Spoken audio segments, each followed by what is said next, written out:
Chapter 950. Archdruid Fandral Staghelm was an ancient night elf with a reputation that spread far and wide. He was already a prominent member of the Cenarian Circle when he was young. Staghelm's tall stature and fiery temper made him a difficult and powerful druid in the eyes of the world. He often talked back to his master because of that, but Malfurion named him as one of the most talented students among all of his students. Similarly, Fandral was a representative of the radical faction in the Cenarian Circle. Under Duque's probing interrogation, Tyrant had no choice but to confess. This time, the power of the radical faction had affected the strategy that Tyrant and Malfurion had decided on. Although Tyrant had used a lot of modifiers and changed parts of the content to cover up Fandral Staghelm's radical words, her efforts did not escape the detection of the System Elf. The incredibly arrogant System Elf even had a function similar to a lie detector. Based on Tyrant's heartbeat, speech speed, tone of voice, dilation of pupils and other objective data, as well as the slang of the High Elves' Salis language, it was able to make a reverse inference. After all, as a branch of the Darnassus language of the Night Elves, Salis and many things were similar to Darnassus. Of course, in the eyes of the proud High Elves and Blood Elves, mixing Salis and Darnassus together was an abnormally foolish and impudent move.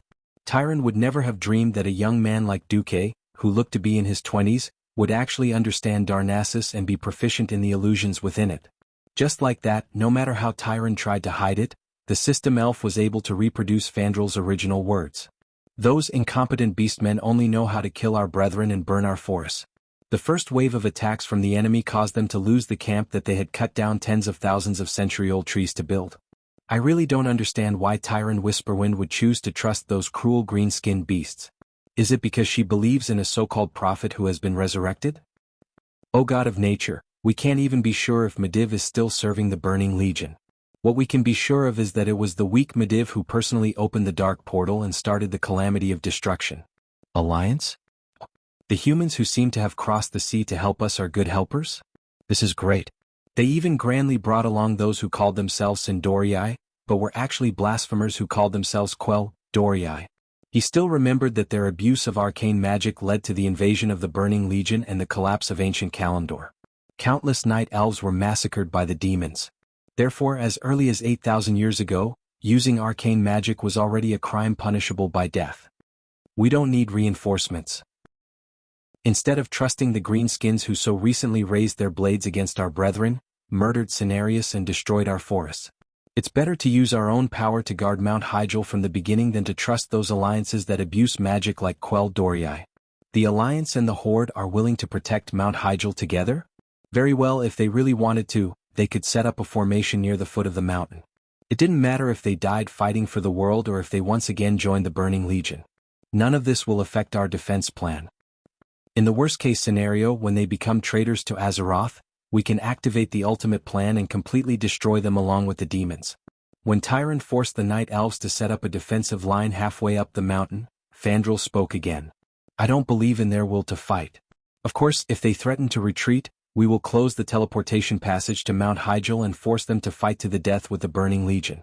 This way, whether they fight to the death with the Burning Legion or become the minions of the demons in the end, it makes no difference to us Night Elves. When the system repeated Fandral's words, Duque felt as if he was forced to eat a slime monster like it was jelly. It was disgusting. Damn it, I've been with the humans for too long. I actually forgot that Fandral was so protective of his people that he went crazy. In the end, he completely fell into depravity and kept courting death. At this moment, Duque had the urge to kill Fandral Staghelm at all costs. Duque shouted domineeringly in his own spiritual world, System Elf, add the name of Fandral Staghelm to the first place on my private black book that has been passed down from generation to generation. Remind me once every first of the month. Although you don't have any black book that has been passed down from generation to generation, it's not bad. Understood. Record. Categorize. Complete the reminders on time. The System Elf replied. The only fortunate thing was that Tyrant still had the final say among the Night Elves. Tyrant took a deep breath. I apologize to the Alliance for the radicals among the Night Elves. But at the same time, I hope that the Alliance can forgive us. After all, any organization or force has their own principles and way of doing things as well as various worries. I'm glad that the Alliance has used your actions to prove your determination to protect this world. I only hope that after confessing, you can help me convince Thrall. As long as we hold on for one more day or even half a day, the night elves will be able to make all the preparations. Preparations? Yes. The main force of the night elves has never truly left Mount Hyjal. They only went to the northern side of the mountain. As long as the main force of the Burning Legion's invasion enters the mountain path, we can mobilize the main force that follows the Tree of War to cross the mountain that outsiders can't cross and block the Burning Legion's retreat from the back. We'll attack from both sides. Finally, we'll use the Tree of Life to destroy Archimonde and his subordinates. Tyrant clenched her fists in excitement. However, Duque was dumbfounded. What the heck, they weren't going to use the entire mountain of lesser elves to self-destruct. In the next moment, Duque realized why this was the case. The World Tree was the lifeblood of the Night Elves. They would never do anything that might harm the World Tree until the very last moment. In fact, in the original history, after the Night Elves blew up the World Tree in Seamount, they lost the blessings of the dragons and were no longer immortal. They had always regretted it. The most obvious example was when Fandral planted the second World Tree, Nordrassil, in Darnassus. However, Duque had thought that the Night Elves were going to self-destruct all the lesser elves. In the end, the misunderstanding was huge. However, Duque remembered clearly that there was no such thing as deterring the army from the back in the original history. After killing the fourth boss, Kezroga, Tyron directly became a bystander. After giving the players a kill you 3,000 card parachute, she let the bitter players fight with Archimonde. Chapter 951. Duque didn't blame the Night Elves for having their own thoughts. Even the Titans of creation had their own selfish motives these days. They would turn bad and fall. Look, didn't Sargeras learn bad things? Did he run out and start his own faction? With the intention of seeking common ground while reserving differences, Duke was very sincere in pulling the Night Elves, who were fated to be members of the Alliance, into the abyss of suffering that was the Alliance. Oh, it was a great united and loving family under Duke's control. Duque suddenly thought of something and immediately reminded Tyrande, No. Mortals are useless now. We've already eliminated all the leaders of the Burning Legion's invasion force, except for Archimonde. According to Archimonde's habits, he'll personally take action soon. In front of him, all those who haven't entered the realm of heroes or are below the Radiant Moon realm are meaningless. Tyrande seemed very shocked. From the look on her face, Duque knew that empiricism was the death of one. Tyrande was one of the few who had witnessed the ancient war. She had seen with her own eyes that even the powerful dragons had to suffer under the horde of demons that blotted out the skies. However, the Night Elves were too secluded. For 10,000 years, they had never thought that the Burning Legion would have a commander who liked to fight in close combat. The Burning Legion still had at least 200,000 demons. Why would he roll up his sleeves and fight? Tyrande instinctively didn't believe it. At this moment there was an urgent knock on the door. High Priestess, are you there? Tyrande immediately knew that it was her trusted aide, Melon's voice. Come in. As a high-ranked priestess of the Moon Lady Church, Melon was definitely one of the best in terms of appearance and martial arts. Melon practically rushed in. Even though she tried to control her emotions, her face and eyes were filled with anxiety and fear. Ignoring Duque's presence, or perhaps assuming that Duque did not understand the ancient language of Darnassus, Melon nodded at Duque and quickly walked to Tyrande's side. Our ambush team has been discovered. The main force of the Burning Legion attacked our forces, and we can confirm that Archimonde was personally involved. Lord Shimurian has activated his ultimate combat technique. Based on initial judgment, Arkharens is not injured. Tyrande's face paled in an instant. She clenched her fists so tightly that her knuckles turned white from clenching her fists. She raised her beautiful face and revealed a cold smile. She spoke in the same Darnassus language but this time to Duque. Lord Marcus, your opinion is correct. The fighting power of mortals is meaningless. Melander jumped in fright. Didn't this mean that Duque had heard everything he had just said? Duque gracefully performed a Cadores ancient salute, his lips parting slightly. Vendel, Oeranis Hindu. He paused for a moment before adding, Anner and Dal Draken. This was actually a sentence made up of Salis phrases common to the Darnassus language. When put together, the meaning was, May the heavens have mercy on us and forget this failure. May we have the courage of a dragon to face new challenges. Duque's words were gentle and kind, filled with wisdom and determination to fight against evil. For a moment, the two priests almost thought that they were facing the wise demigod Cenarius instead of a young human. Tyrande and Melon crossed their arms in front of their chests and placed their fingers on their shoulders. They bowed deeply to Duque and spoke in the human language. In order to not let the sacrifices of our people be in vain, I hope that we can put aside our differences and work together to destroy the demon Archimonde. Greeting each other in the language of the other was already the most formal form of etiquette. In an instant, both sides had an inexplicable sense of goodwill and recognition towards each other. I'll have to trouble the night elves to prepare their last resort, Duque sighed. All right. Before that, let's inform the tribe. Duque and Tyrant went out together and told Thrall that the night elves' ambush had been wiped out by Archimonde. Thrall, Wajin, and the other chiefs all had very interesting expressions when they heard that the night elves' army of 100,000 had been annihilated. Tyrant spoke, "The mortals' defense is no longer meaningful. The night elves have agreed to the alliance and the tribe's retreat. However, if possible, we still hope that each side can send their strongest to support this battle that will decide the fate of the world." The tribe had a quiet discussion, and the final result was a pleasant surprise for Duke. Apart from Varrock, almost all of the tribe's strongest fighters had chosen to participate in the battle. Thrall, Grom, Kane, Wajin and Brock. Varrock, lead the army back to Orgrimmar. If I don't come back, you'll be the next chief of the tribe. As soon as Thrall gave the order, Varrock Salyafar cried on the spot, "Chief, I never thought that I was made for the position. You have to come back." On the other side, Kane was also instructing his deputy, "If I die, let Bane be the chief." The Alliance's side was even more so. The group of strong fighters who had come here were prepared to fight to the end. Those who should stay were all on the Eastern Kingdom's mainland. For example, at this point in time, Varian, who was not very strong yet, Abendis, who stayed behind to assist Queen Kalia, and Magni Bronzebeard did not come. Even the most unexpected situation for Duque had appeared. Jaina was actually instructing Aegwyn, "If I don't come back, go find Jaina Goldsword. I think she might have a child with my father. If not, he or she is the next king of Kul Tiras. If not, just make one up." Anyway, the legacy of Kul Tiras cannot be broken. Perhaps some people would ask, but Azeroth had been destroyed. What was the point of inheritance? This was related to another secret plan of the Alliance. Before Duque brought the large army to Mount Hyjal, he had announced that if they lost, he hoped that the remaining kings and leaders would lead all the survivors to open the dark portal again and find a way to find a new planet. At the very least, they could let the people take refuge in Draenor first.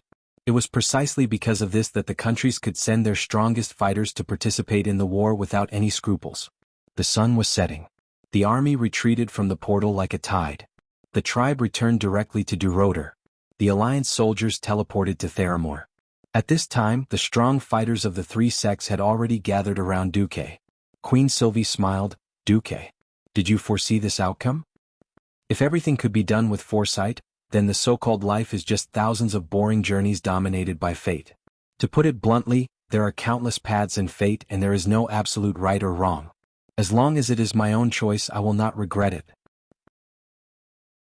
Chapter 952. Half a day ago, at the foot of Mount Hyjal, the winner of a huge battle was decided.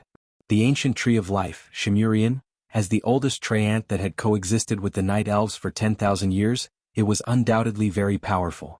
It was a pity that its opponent was Archimonde, the commander of the Burning Legion. Be it in terms of size, strength, or magic, Shimurian did not have an advantage at all. Moreover, the tree folk's natural trait of being slow made it impossible for it to gain any advantage against an opponent of the same size. In front of Archimonde, the old treant that was as tall as a 10-story building was just an extremely huge, punching bag. Ah! Ah! Is this the killer move that you've been preparing for 10,000 years? Wait. Too weak. Being weak is a sin. The outcome of being weak is destruction. Facing Archimonde's maniacal laughter, the old treant shouted, "Every living being on this planet will resist the Burning Legion to the end. Resistance is useless. How would you know if you don't try?" The Tree of Life roared angrily. It moved its thick legs that were as tall as a 3-story house and began to launch its final charge at Archimonde. Not only the old treant, but all the remaining night elves in the vicinity launched their final charge at Archimonde. Ha ha ha. Archimonde pushed his left palm lightly as he laughed sinisterly. It was clearly just a seemingly meaningless press. However, the surrounding space seemed to have been subjected to an extremely heavy pressure. Everything in the field of vision was violently compressed into a large pancake. In the next second, the compressed space returned to its original shape like a spring. The terrifying impact that was so huge that it could cause mountains to collapse and the earth to crack suddenly exploded. Ultimate move, air explosion. The tall and slender bodies of the night elves were sent flying in all directions like grass being blown away by a strong wind. In fact, every one of them had already lost their lives in midair. They landed heavily hundreds of meters away, leaving only corpses that had lost their lives and souls. Thousands of ethereal soul fires that were like little sparks were forcefully gathered in Archimonde's huge palm. On that cruel face that was unique to Eridar demons, Archimonde's lips curled into a disdainful sneer. Soul. Punishment. Bright green, orange, rose red. Tens of thousands of night elf souls were instantly tainted and forced to fall. The infamy of Archimonde the Defiler was on full display at this moment. Then, 3 types of evil spiritual lights that exuded an indescribably disgusting feeling landed on the old Trent's huge body at the same time. 1 step. 2 steps. 3 steps. Even though the old Ent tried his best to launch a final assault on Archaerans, but the tree bark that was once its skin had completely dried up in less than 3 breaths. Pieces of tree bark fell off by themselves and were blown away by the strong wind like sand on the ground. Its thick limbs continuously emitted high-frequency explosive sounds. Its rapidly decaying joints could no longer support the unimaginable weight of mortals. Its limbs, which used to be a single entity, were almost broken. The old tree ant that had protected the night elves for more than 10,000 years finally couldn't hold on any longer. It didn't even have the chance to let out a final wail before its huge body exploded on the spot, turning into thousands of pieces that fell to the ground. Its huge body that was 10 stories tall instantly turned the flat ground at the foot of the mountain into a small hill made of wood. It was hard to imagine that just a moment ago, that should have been one of the cornerstones of the Night Elves, the ancient Tree of Life. Archimonde had single-handedly destroyed an army of 100,000 Night Elves, as well as killed the ancient Tree of Life, Shimurian. This was being played in the war conference room on Mount Hyjal. As expected, modern arcane magic still has its merits. Tyrant couldn't help but secretly rejoice that she hadn't listened to Fandral and tricked the Alliance and the Horde. Instead, she had first reached an agreement with Duque. When this video that even the Night Elves couldn't get their hands on was played 3 times by Duque, Thrall realized that his right hand was trembling slightly. This had nothing to do with courage, but was purely the most objective and straightforward reaction of his body and soul. In fact, it wasn't just him. Even Grom, a superhero who had killed 2 Lords of the Abyss, had shock and awe written all over his face. Everyone was probably asking themselves, do I really have a chance of winning against such a terrifying existence that only took an hour to destroy an army of 100,000? Think about it. Even the brave and fearless Horde hero had fallen silent, let alone the other powerhouses. But soon, the 2 heroes from the Horde and the Night Elves realized that the atmosphere wasn't right. On the Alliance's side they were shocked, but that was all. Most of the powerhouses of the Alliance didn't have the slightest bit of disappointment or fear on their faces. Instead they looked eager and excited. Following the line of sight of the powerhouses of the Alliance, the others suddenly realized that the focus of their gazes was on Duque. Queen Sylvanas sat by the window feeling the chilly wind blowing in from outside. She didn't seem to care about Archimonde's strength at all in the face of the great enemy. She leaned against the window with her left hand and placed her right hand on her waist. With a rather lazy voice she said, Duque, don't scare them anymore. Just say what you've discovered. Mograine also smiled. I've learned to analyze the enemy's situation and predict the enemy's methods and movements for more than a decade, but I still feel that I'm far from you, Duque. Please speak, Duque. For the victory of Azeroth, Sar said in a low, muffled voice. Duque didn't argue any further. He directly extracted the most crucial frozen image of the magic mirror. Everyone please look at these images. These are the summary of Archimonde's combat power from when he descended on the Dalajan and half a day ago. I don't know if my summary is correct, but if you encounter similar situations in the upcoming battles, you might as well use my opinion as your first reference. First of all, this fire, I'll temporarily name it, Fire of Destruction. About every 30 seconds, Archimonde will create a fierce fireball. This fireball will move on its own and leave a wall of fire that is 2 to 3 yards wide where it moves. The wall of fire will disappear from the place where the fireball appeared after 27 seconds. I've calculated a total of 18 cases, and each time the flames will only last for 27 seconds. No more and no less. Then I'll name this Soul Charge. Duque seriously memorized Archimonde's strategy. He had to thank the strategy team back then for summarizing the old Archimonde skills in such detail. Before seeing any new skills, Duque directly copied the strategy. But in the eyes of the powerhouses of the 3 sects, Duque was a god. Chapter 953. Before Duque traveled to this world, there was a very professional term called big data. Whether it was Microsoft or 360 antivirus, all companies in the internet industry like to collect user data, such as usage habits, how many times a user used the product in a week, when most users used the product, and how to improve it to give users a better experience. However, all big data was based on a large amount of basic data. Before Du traveled to this world, countries didn't even have military academies that specialized in training commanders. Learning to command? Apprenticeship. And this was the privilege of the knights and nobles. Basically, all the theoretical knowledge of the younger generation came from the personal guidance of the senior knights. After Duque came, he not only helped the dwarves and gnomes write a large number of scientific and technological development research manuals of this era, but also developed a series of training rules for officers. For example, he had to set the minimum discipline so that the Alliance could unify command gestures, horn sounds, transmission passwords, and so on. In the military aspect, the most prominent innovation was the battle analysis and sand table deduction. How to infer the opponent's ability, possible evolution direction, and possible hidden backups from the opponent's battle record. As a result, Duque first threw out more than a dozen screenshots of Archimonde using a certain skill to kill someone at random. From the starting gesture, to the glowing hand, to the magic effect, all of it was a screenshot, a dynamic slow-motion mirror image played repeatedly. In the beginning, Duque still used uncertain words such as may, should, and probably, to indicate that his speculation was not 100% correct. However, with the deepening of the brainwashing, even those in the tribe who rushed forward in a fight and relied on their instincts to face the big moves began to learn seriously and humbly, not to mention the Alliance heroes who originally trusted Duque. To be honest, if Archimonde was a boss that could be easily killed, he wouldn't have had to painstakingly pull the Horde onto his warship, and even painstakingly protect the most powerful Horde hero, Grom Hellscream. Every time a team member dies in battle with Archimonde, his soul will be captured by Archimonde. After Archimonde captures the soul, he will consume the soul after 5 to 10 seconds to use a powerful destructive spell. As for the specifics, I haven't come to a conclusion yet, but the battle must be built on a premise, and that is, we must do our best not to sacrifice anyone. Once someone dies, it will be easier to cause a collapse. Commander Du kept trying to brainwash them. He kept emphasizing all the important points. The only fortunate thing was that after he finished the brainwashing lesson, Archimonde, who was arrogant to the core, did not rush to Shangershan overnight. This gave the allied forces of the three sects an unimaginable breathing space. Just for this, Duque would wake up laughing even in his dreams. On the day of the decisive battle, Archerons finally arrived. There was no need for any alarm bells or anything. His voice was so loud and clear that it sounded like 100 loudspeakers had been turned on. It actually traveled from the foot of the mountain to the top of the mountain. Tremble, mortals! Despair! Destruction has come. Resistance is futile. Your world will be burned to ashes. Your soul will be reset to zero forever. Everything will be devoured. I am the end of everything. The loud declaration echoed through the sky.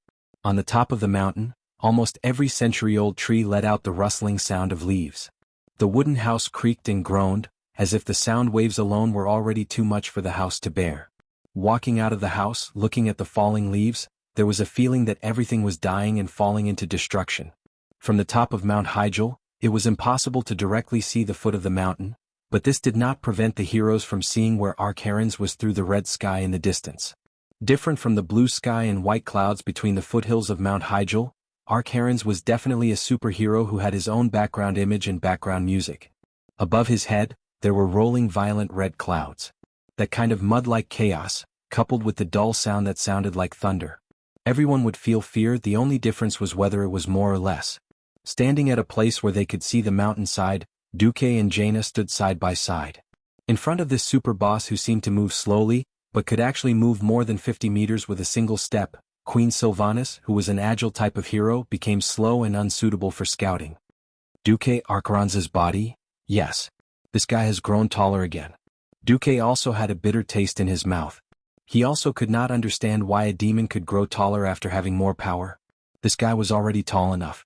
With a height of nearly 100 meters, any titan was just a dwarf in front of him. Alright, after this guy went to the foot of the mountain to play a round of massacre, he had grown to a height of 50 stories when he came back. The power of darkness on his body was so violent and vast. Just the aftermath that flowed out caused the entire mountain path and even the cliffs within a radius of nearly 1,000 meters to wither. The grass instantly withered. The trees decayed in the blink of an eye. Even the black soil that contained more moisture instantly dried up and turned yellow, turning an ominous brownish red. This was very similar to the cursed land near the Door of Darkness. The nearly 20-meter-tall city wall near the mountainside had once caused countless demons to suffer on the spot, but now it was like a toy. With a light kick, Arkharon sent the entire wall flying. Thanks to the astonishing craftsmanship of the dwarven craftsmen and the stronger steel structure, after Arkharon's kicked the concrete attached to the steel bar support net did not explode immediately. Instead, it wrapped around Arkharon's feet like silk threads. Just as Duque was wondering if he could use the steel bar to trip the horse, fire of destruction came. The flames that appeared out of thin air under Arkharon's feet easily melted the 100-meter-long steel bar net into molten iron in less than a second. Duque and Jaina were tongue-tied. Tyrant had appeared beside Duque at some point in time. She was riding on one of her signature white tigers. The usually majestic white tiger actually let out a timid roar when it saw the gigantic Ak. Duque, you were right. A mortal army can only ruin things in front of such an existence. With that, Tyrant suddenly clamped the tiger under her. The white tiger immediately understood and turned around to leave. Who would have thought that Thrall would come again, riding a giant black wolf that was not much smaller than a water buffalo? Duque, thank you. At least you didn't let the good men of the tribe die in vain. Chapter 954. Sar left as well. Just as Duque was about to teleport away, Jaina grabbed Duque's hand. Her soft palm was trembling and there was a faint moisture on it. It was sweat. Duque, will we win? Can mortals really win against such an opponent? Will I really be able to take revenge one day? Facing such an enemy, as long as one was not a lunatic, it was inevitable to feel fear. Looking at Jaina's beautiful eyes, Duque smiled. Yes, he definitely will. And it will happen today. Duque was so certain and his words were so passionate. That almost unreasonable confidence filled Jaina's heart. Hundreds of meters away, Queen Sylvanas, who was holding a bow and arrow, suddenly saw the two figures beside her suddenly overlap and then instantly separate. Queen Sylvanas spat fiercely. Bastard. If I survive today, I will definitely teach you a lesson. The earth-shaking footsteps were getting closer. Even closer. The closer they got, the more shocking the feeling of the earth shaking and mountains shaking became. The mortal army had all retreated. If Archimonde summoned ordinary demons, they would naturally attack again. If Archimonde was alone, then this would be a stage that belonged only to the strong. Finally, Archimonde's enormous body appeared at the peak of Mount Hyjal, on the stage chosen by the three factions. In front of the 50-story boss, mortals were as insignificant as ants. I thought that the so-called brave warriors who were fighting against the Burning Legion had all run away in fear. What, your so-called army of hundreds of thousands is only left with these few people? Archimonde's maniacal laughter reverberated throughout the entire basin-shaped mountain peak. Even though he was speaking in the Eridar language, Archimonde's words pierced through everyone's minds and into their minds. If mortals were here, they would probably have had a mental breakdown and died. Tyron was dressed in bright silver armor and rode a white tiger. She walked out of the crowd and shouted in a clear and sonorous voice, Archimonde, we will destroy you here and today. A playful expression appeared on Archimonde's mountain-like face. He stretched out a huge finger and hooked it. What other tricks do you have? Come on, I'll take them all. Next to him, Malfurion shouted, accept the punishment of justice. Archimonde the Defiler. The next moment, Arkharon's was suddenly surrounded. Amidst the green fog that had appeared out of nowhere, four towering figures that were almost as large as the Arkharons appeared. Upon closer inspection, one would realize that these four mountainous figures were the ancient tree of war, the ancient tree of wisdom, and the ancient tree of wind. Treants were a special race that lived in symbiosis with the Night Elves. They had a special and lofty status in the world of the Night Elves. Before this, Malfurion claimed that he could definitely weaken Archimonde. Now Duque finally understood how he could do it. This was the power of the Emerald Dream. He could summon the ancient trees that had been dead for many years in the real world and lived eternally in the Emerald Dream. He could use the power of the dream to suppress Archimonde to the greatest extent. Obviously, Malfurion and the Treants had succeeded. Countless green spots of light of various sizes emerged from the illusions and directly invaded Archimonde's body. In his field of vision, Archimonde's body, which seemed to be boundless, was shrinking rapidly. It was a very strange scene, as if an iceberg was melting 70 to 80% in a few seconds. After a while, Archimonde's body finally stabilized. The four phantoms of the ancient trees seemed to be trying to suppress Archimonde's power, but no matter how they waved their arms to activate the power from the Emerald Dream, Archimonde's height was still fixed at 15 meters. Although the fifth floor was still very high, at least he could see everything in his field of vision. It was completely different from the 50th floor where he could barely see the top. Huff, huff, huff, Archimonde panted. There was no fear on his face at all. Instead, there was an expression of eagerness. As the vanguard of the Burning Legion and the self-proclaimed god of war, Archimonde had never been afraid of the enemy's traps. All he cared about was whether his opponents were strong enough, or whether they could bring him greater pleasure in killing and destroying. He was not surprised that the ants of Azeroth could weaken him to this extent. Instead, he was delighted. Ah, ants, do you think you can defeat me just because you've weakened me? Not enough, it's still not enough. Do you have more surprises for me? The tentacle-like beard on Axe chin wriggled nimbly, causing the heroines who loved beauty to frown. Malfurion moved closer to Duque. Really, is that all? Just weaken his defenses and shrink his body? In Malfurion's mind, Archimonde's attacks should have been weakened, or he should have been weakened in all aspects. Instead of using 20% to reduce Axe's body and 80% to reduce his defenses. No, that's good. If we don't reduce his defenses, then we really can't fight. Duque would always remember how thick Archimonde's skin was when he descended. The attacks of the Breaking Dawn Wizard Tower couldn't break his defenses. Coupled with Axe's terrifying vitality, it wouldn't be enough for the elites of the three sects to die 100 times. Only reducing his defenses and not his attacks. Even if this was a crazy move like walking on a tightrope, at least they still had something to think about. Without further ado, the great war that would decide the fate of the world began. Kain, Duque ordered. The bull-headed chief, who was the most muscular among them, stepped out. No one would have thought that there would be such a wonderful mockery in this world. Kain's rough bull face was filled with a rich expression of disdain. It was one thing for him to look down on the boss of the Burning Legion. He even did something exaggerated. He pointed at Archimonde with his thick finger and then at the Nightmare's panther's poop on the ground. There was a dung beetle on top of the poop, making a ball out of it. The old bull stepped on it with his hoof. Paw! The pitiful dung beetle and the poop were crushed into a ball. Duque couldn't understand the old bull's mockery. Was he saying that Archimonde was a pile of poop? Or was he a demon who only knew how to play with poop? Was the dung beetle his true form? Alright, who cares what the hell this is? In any case, Ak was furious. He roared and charged at the old bull who had raised the interstellar hand gesture. Yes, he retracted his left and right fingers, leaving only the middle finger. Chapter 955. As a pharaoh, whether it was before or after transmigrating, Duque did not understand how a warrior's taunt skill worked. Could it be that he would shout, "Grandson," when he saw something strange? Then the monster would be angry? The head of state would be angry? Even a guy like Archaron's would be angry? Archaron's really went to look for Old Bull. Speaking of which, Kain was still very young at this time.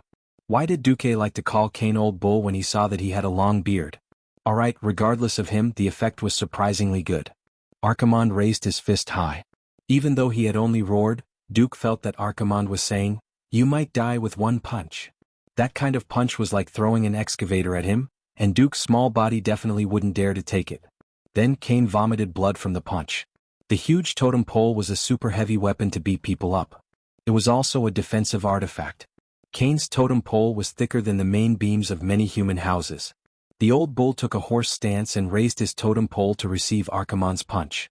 The result was that the old bull dug 2 3-meter-long pits on the ground and spat out a small mouthful of blood.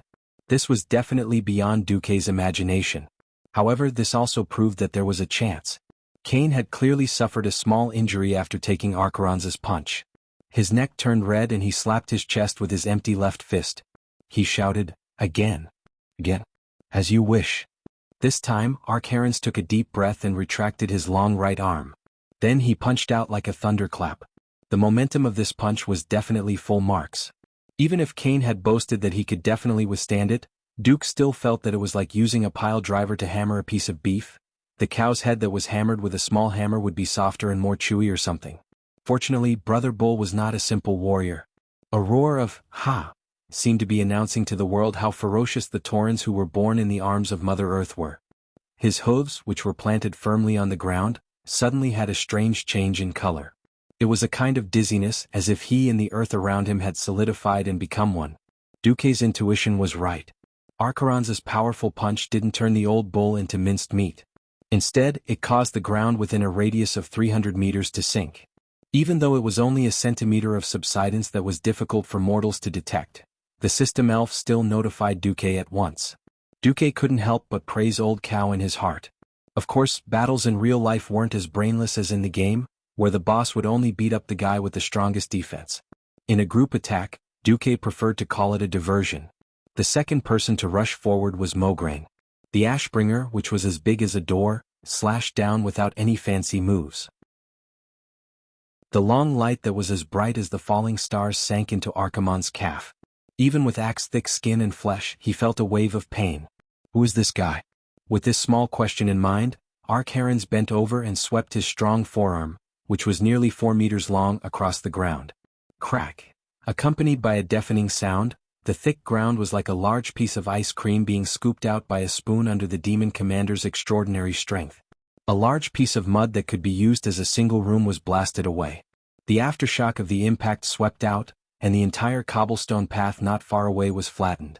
The shockwave hit a wooden house of the night elves in the distance. At that moment, the entire house seemed to let out a painful sound.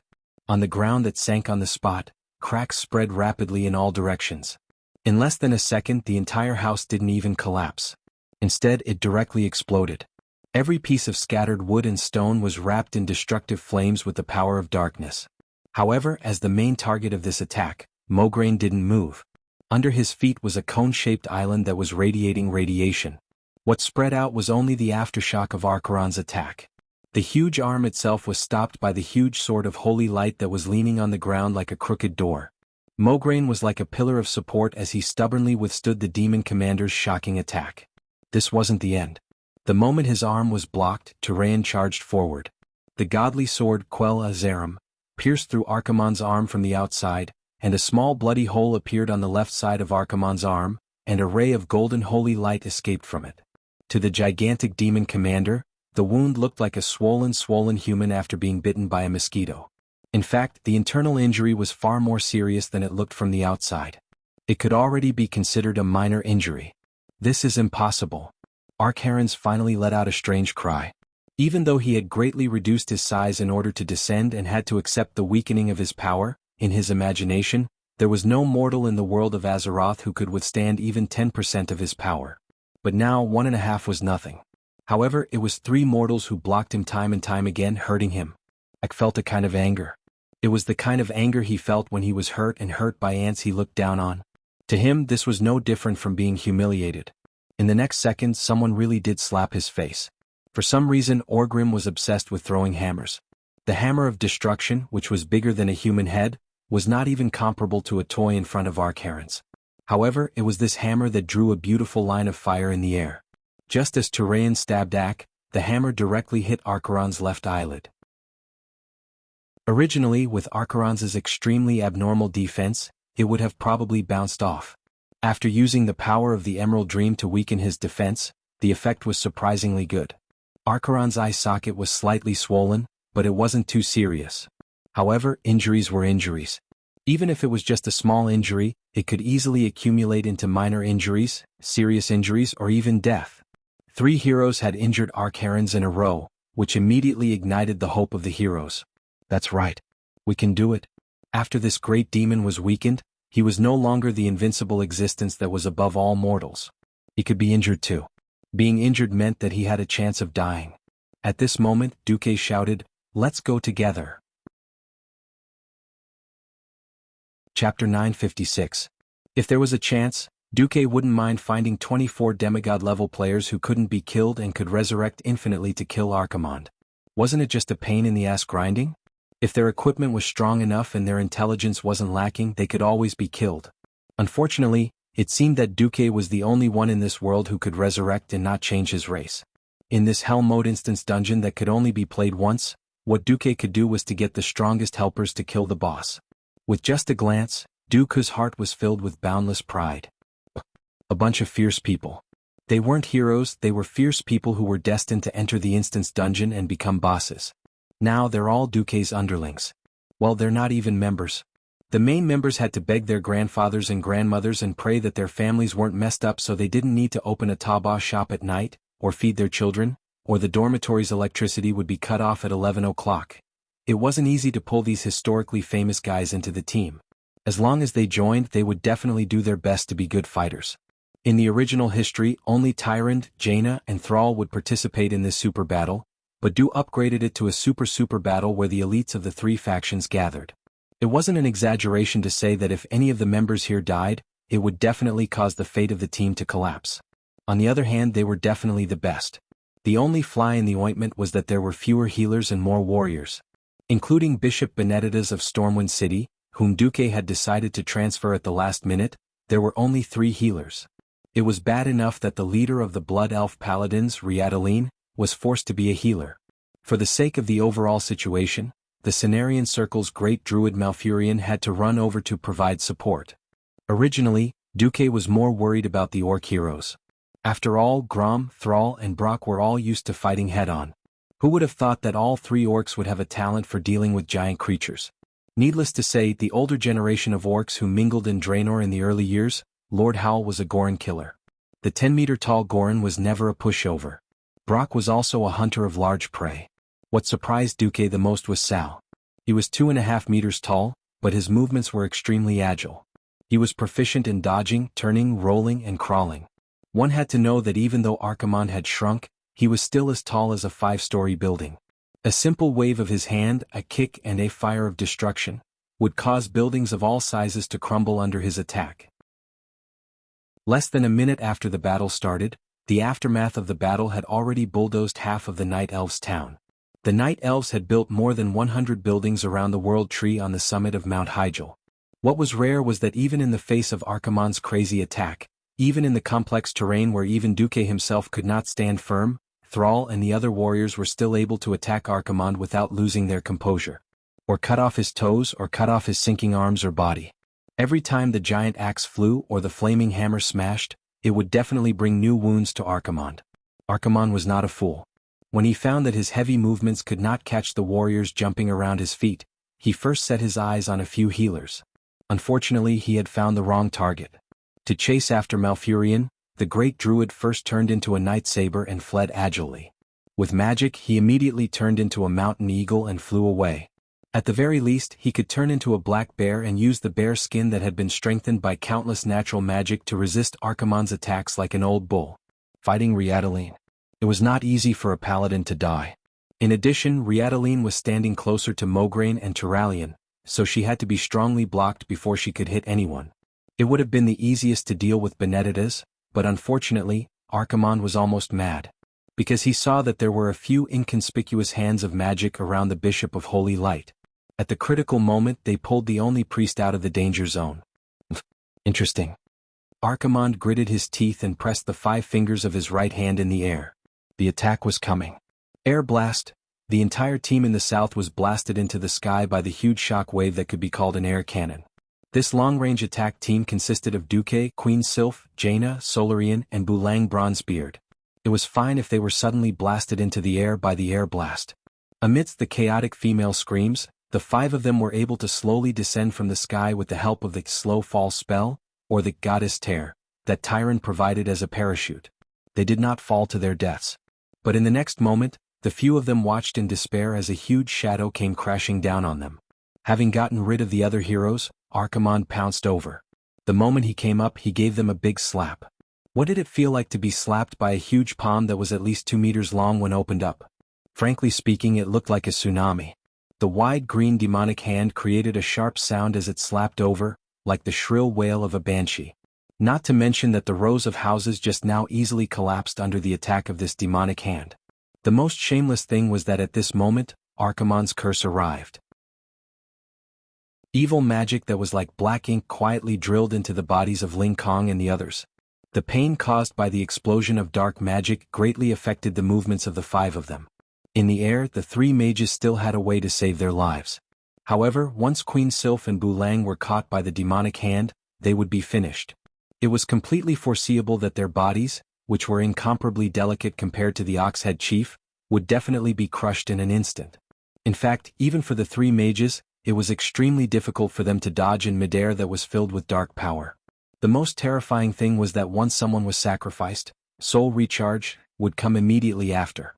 When the heroes fell apart, the shadow of the world's destruction was almost right in front of them. At this time, the only one who could save the situation was Duque. Suddenly, 4 of the lowest level, arcane impact were unleashed. Of course, this kind of attack could not cause much damage to the 4 powerhouses, but the precisely calculated impact force allowed the 4 to perfectly dodge Archimonde's sweep. However, one of them was caught. Duque? Shock was written all over the faces of the heroes. I've caught a big fish. Archimonde laughed sinisterly. No, I've caught you. Duque laughed coldly. Chapter 957. Duque's voice was very soft. Apart from him and Archimonde, no one else heard him at all. The old comrades who knew Duque didn't understand why Duque would be captured, but the heroes who didn't know Duque were so scared that their faces turned green. The Night Elves and the Horde knew that the link between the 3 factions was Duque. Duque was the planner, and Duque was the commander. Duque was the key figure in the Battle of Mount Hyjal. If he died soon after the battle started, the battle would be over. On the other side, Tyron was ready to use her ultimate move. Before she could activate Starfall, the Horde moved faster. Thrall had just given him a look, and Lord Howl's signature jump slash was used. Grom Hellroar raised, Bloodhowl high ready to cut off Archimonde's fingers to save him. The next second, Grom's face darkened.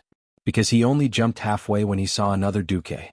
More than one person noticed that Duque was actually holding Sylvanas' slender legs with one hand and letting her sit on his shoulder. His other hand was holding Jaina's slender waist, and he floated down with slow fall. Well, there was also a hand of magic holding a cursing dwarf upside down. The reason for this was that Archimonde's powerful curse, Grasp of Army, was a little troublesome for a Radiant Moon mage to remove. Duque could instantly remove it, so he did it in passing. The Duque caught by Ak was of course a clone. The problem was that the bitter Grom didn't know. In midair, Lord Howl and Duque made silent eye contact. First, a pair of crimson eyes the size of a bull stared at Duque. That's your phantom clone? Why didn't you say so earlier? Duque returned an innocent look. You didn't ask. Grom's eyes widened even more bitterly. Damn it. I was thinking of repaying you for saving my life. I jumped for nothing. Oh no, I'm jumping. With such a big mistake, I would die in minutes against this kind of person. Duke rolled his eyes. Done. He doesn't have time to deal with you. Lord Roar immediately knew why. Archimonde's sudden scream almost broke everyone's eardrums. Everyone could hear the fury in the demon commander's scream, because a golden holy light was bursting out from his clenched right hand. At first, it only leaked through the gaps between the fingers, but in less than a tenth of a second, it concentrated on the knuckle of the middle finger closest to the palm. Time seemed to freeze in the next second. The huge cyan middle finger that was thicker than a bucket was perfectly cut off. The incision perfectly followed the shape of the joint. Strictly speaking, only the muscles and skin were cut off. But a severed finger was a severed finger. 10 fingers are connected to the heart. This saying is not nonsense. That kind of heart-wrenching pain made Archimonde go crazy. Wah! Accompanied by the roar, the surrounding space began to tremble. The terrifying aura that flowed out from the demon commander actually caused the entire ground to shake. Even the wooden pillars of the houses that had yet to collapse 1,000 meters away creaked and swayed, causing sawdust and dust to fall. At the same time, a terrifying pressure that made people shudder spread out in all directions. This was not a simple pressure. The reason why Archimonde was known as the Burning Dusk, the creator of Purgatory, and the Defiler was not without reason. At this moment, many terrifying illusions involuntarily appeared in the minds of every hero who besieged Archimonde. These were not illusions that were fabricated out of thin air.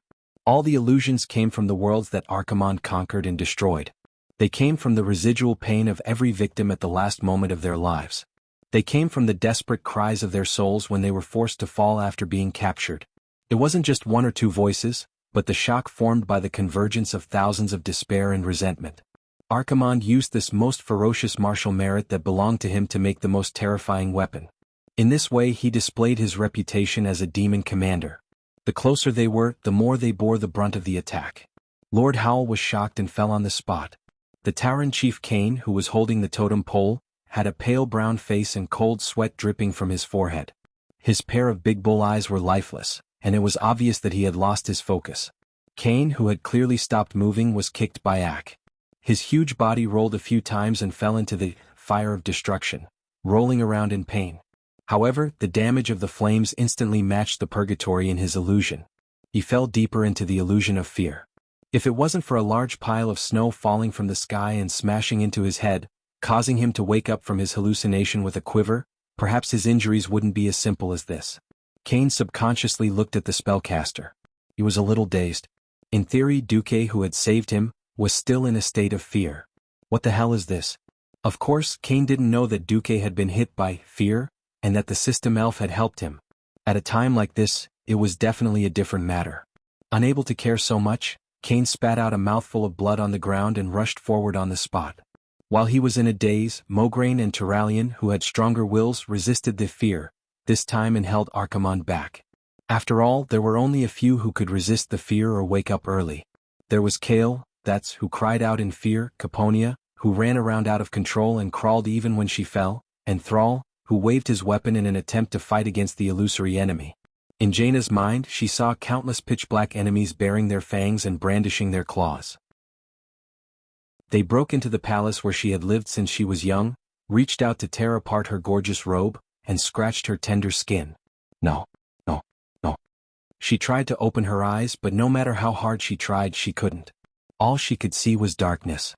Her seemingly strong heart was filled with frailty and helplessness.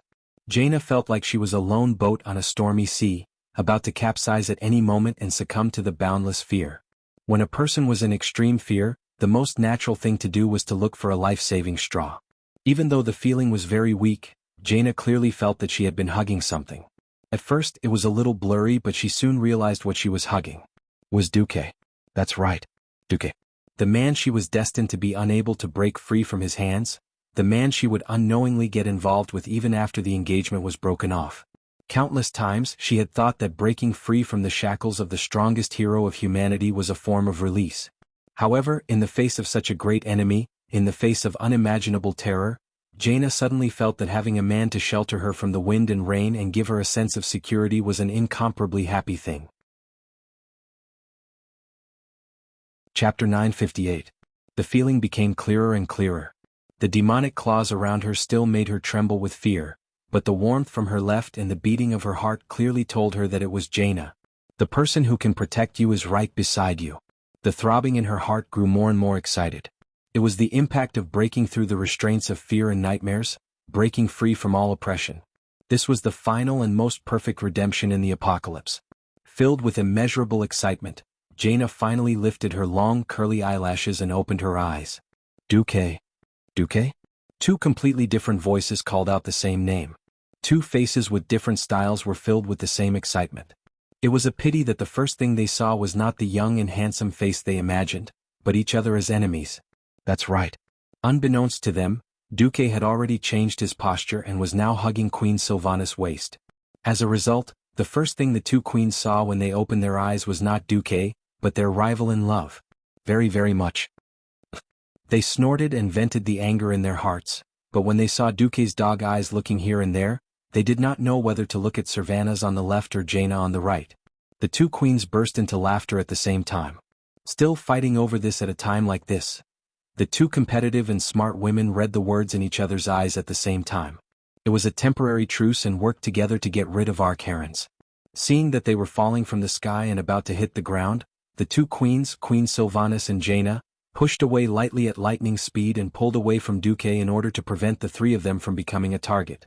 Only Duque was left. He did not understand why the two of them were angry first and then laughing. Duque could not be bothered with these personal matters for now. Archeron's widespread fear caused many powerhouses to rush into the river of flames in a state of fear. Other than Cain, Lilith, Caponia, Brock, and even Tyrant were affected. How could the destructive flame from the Burning Legion's Big Three be so easy to deal with? Even though Duque had gathered a large amount of frost elements and extinguished the flames on their bodies with a high concentration of frost aura, everyone still had large areas of burns on their bodies. Without any hesitation, Malfurion launched his ultimate move. He opened his arms, palms and face to the sky and chanted, An overflowing feeling of spring instantly filled the entire space within a radius of 1,000 meters. The sky was full of twinkling stars, and the dazzling brilliance flickered ceaselessly along with the growth of all living things. Every injured expert felt a vigorous life force growing endlessly in their bodies. Lilith looked at her burned left arm in disbelief.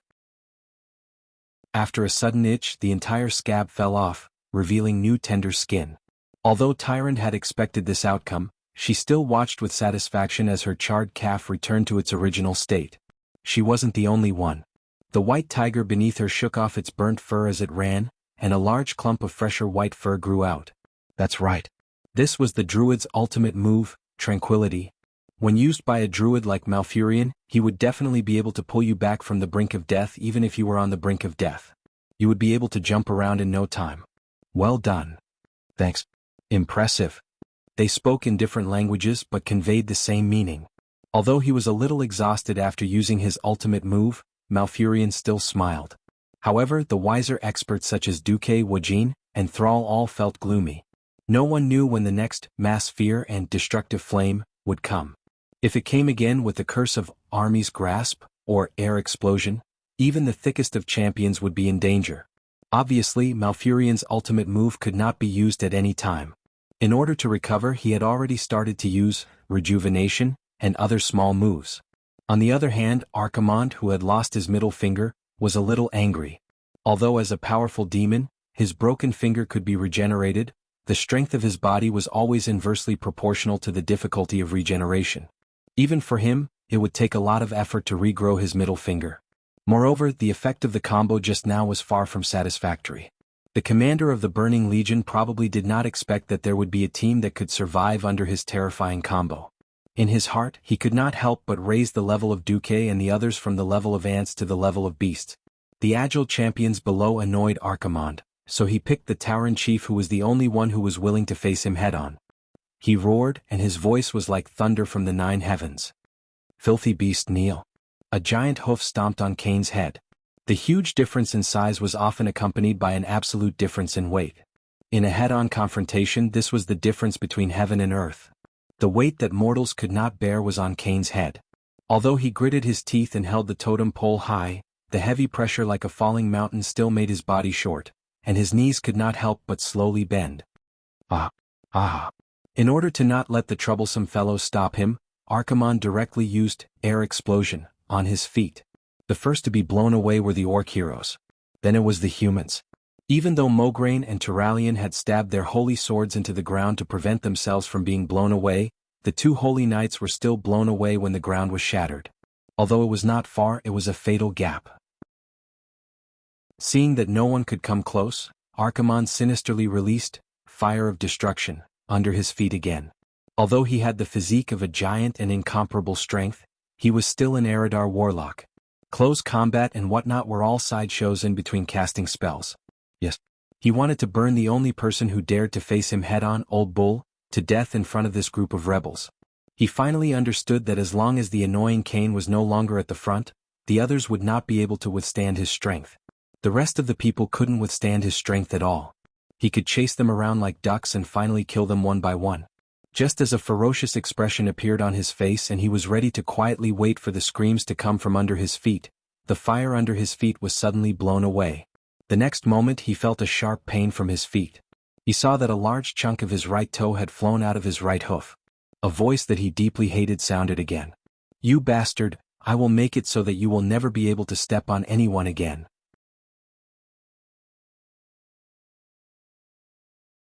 Chapter 959. Originally, when he saw the surrounding flames spreading towards him, Kane had already lost all hope. It was purely the glory of a warrior that supported him. Apart from him, no other hero of the 3 sects could contend with Archimonde's strength as a giant. As long as they changed from a positional battle to a pursuit battle, the damage output of any mage would be reduced by at least 40%. Yet in the entire team there were the most mages.